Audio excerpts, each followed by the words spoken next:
Hello guys, today we are going to discuss about the scapula, and in this video we will discuss the clinical features of scapula, that is general features of scapula, and side determination of the scapula, that how we will decide whether this scapula is of right side or whether this scapula is of left side. So say this is our scapula. It just looks like a triangular shape.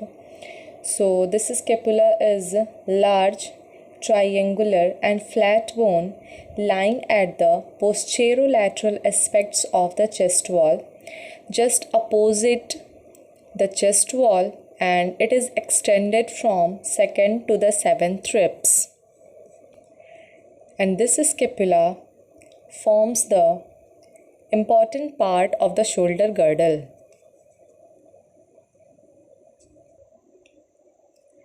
So now first of all we will see the general features of scapula.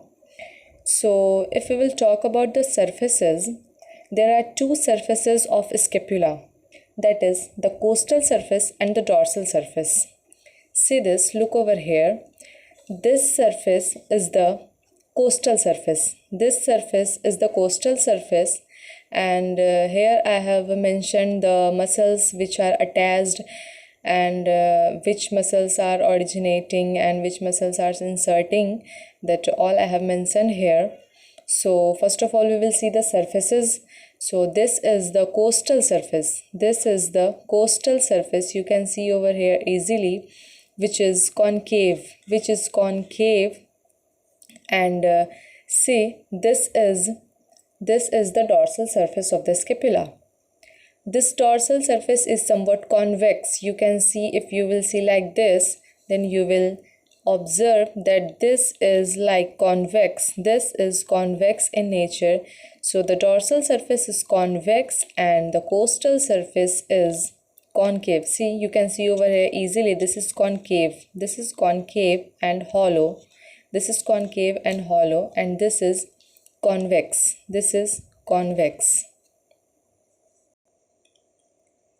Now the borders of scapula, there are three borders. The scapula has three borders. See, this is the lateral border. You can see, and this lateral border is extended from this glenoidal angle to the inferior angle. This is inferior angle, we will discuss.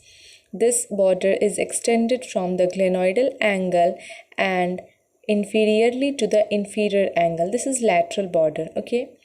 Now this is medial border.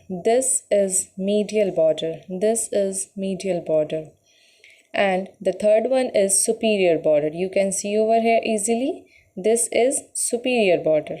Okay. Now about the angles, there are three angles. This is superior angle, inferior angle, and the lateral angle. Okay, superior angle, inferior angle, and the lateral angles. Now there are three processes. Processes means that some structure which is outward from the bone. Like this is spinous process. You can see over here easily, this is spinous process. This structure is outward from the bone.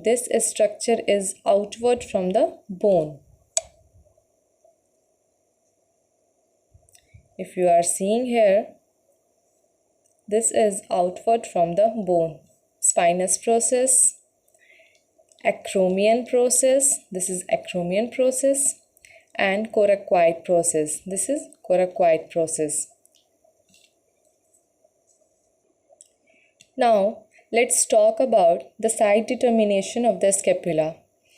First of all, this is glenoid cavity, and this glenoid cavity should always face forward. See this part is facing forward. So the glenoid cavity should face forward, and see, it should always be laterally. Glenoid cavity should always face forward, laterally, and slightly upward. Next, dorsal surface. This is dorsal surface. The dorsal surface must face backward. The dorsal surface must face backward, and the spine of scapula, that is the spinous process, must face backward. The inferior angle should always lie inferiorly. And the coracoid process, this is coracoid process. The coracoid process should always point forward and slightly laterally. Now in the next video we will discuss about the muscle attachments, its origin, insertion from the scapula, and all over the features in the next video. So thank you so much.